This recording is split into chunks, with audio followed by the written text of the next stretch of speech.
Maharashtra today 24 news सत्य परिस्थितीचा सविस्तर आढावा। वर्धाहून नांदेडकडे जाणाऱ्या ट्रॅव्हलरला भीषण आग, 17 प्रवासी थोडक्यात बचावले। वर्धाहून नांदेडकडे निघालेल्या ट्रॅव्हलर वाहनाला यवतमाळच्या भारी विमानतळ परिसरात अचानक भीषण आग लागली। या घटनेत वाहनातील 17 प्रवासी थोडक्यात बचावले असून संपूर्ण मिनी ट्रॅव्हलर जळून खाक झाली आहे।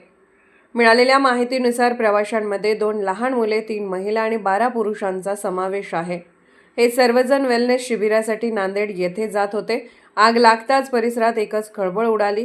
घटनेची माहिती मिळताच यवतमाळ अग्निशमन दल घटनास्थळी दाखल झाले, मात्र तोपर्यंत वाहन पूर्णपणे जळून खाक झाले होते।